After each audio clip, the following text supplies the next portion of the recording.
పర్వత శ్రేష్ఠ పుత్రికాపతి విరోధి అన్న ఎవరు? బ్రహ్మ. విద్య లేని వాడిని ఎవరితో పోల్చారు? పొంగ. క్రింది వాటిలో సరికానిది. తెలుగులో జ్ఞానపీఠ పురస్కారం విశ్వనాథ సత్యనారాయణ గారు 1990 సంవత్సరంలో శ్రీమద్ రామాయణ కల్పవృక్షంకు గాను జ్ఞానపీఠ పురస్కారం వచ్చింది. సి. నారాయణ రెడ్డి గారు 1988 సంవత్సరంలో విశ్వాంబర రచనకు జ్ఞానపీఠ పురస్కారం గ్రహించారు. రావూరి భరద్వాజ 2012 సంవత్సరంలో పాకుడు రాళ్ళు రచనకు గాను జ్ఞానపీఠ పురస్కారం గ్రహించారు. సరికానిది ఆ. ధర్మాన్ని రక్షించడం కోసం ప్రాణాలను కూడా లెక్క చేయని మహనీయుల గురించి తెలుసుకోవడమే ఈ పాఠం ఉద్దేశం. బాలచంద్రుని ప్రతిజ్ఞ.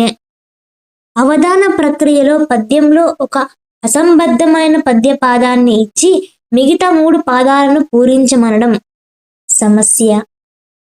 ఎలమి పర్యాయ పదాలు మదము, సంతోషము. ప్రయోజనం శూన్యం అనే అర్థంలో ఈ జాతీయాన్ని ఉపయోగిస్తారు. అరణ్యరోదనం. హరింపుబడినది అనే వ్యుత్పత్తార్థం గల పదం. మొలక పదానికి ప్రకృతి, మూలిక.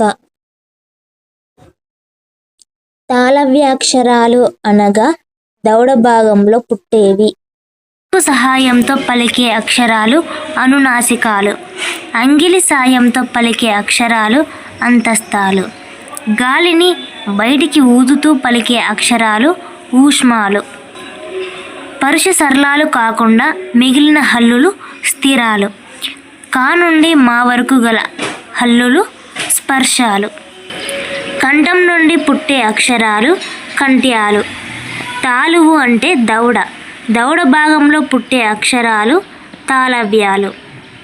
నాలుకతో గట్టిగా అంగిలిని తాకుతూ పలికే అక్షరాలు మూర్ధన్యాలు. దంతాల సహాయంతో పలికే అక్షరాలు దంత్యాలు. పెదవి సాయంతో పలికే అక్షరాలు ఓష్ట్యాలు. ఏ ఏ ఐ కంఠ తాళవ్యాలు.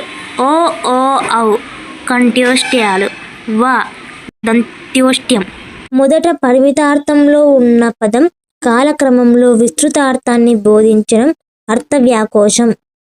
విద్యార్థులు వారి వారి వైయక్తిక ప్రతిభ ఆధారంగా నియోజనాలను గ్రహించి వాటిని సాధించి ముందుకు ప్రధాన అంశంగా గల పద్ధతి డాల్టన్ పద్ధతి. పాఠశాలలో విద్యార్థులకు విద్యానుభవాలు కలిగించడం కోసం సాంఘిక సమూహం యొక్క రూపకల్పనయే ప్రణాళిక అన్నది బ్యూచాంపి.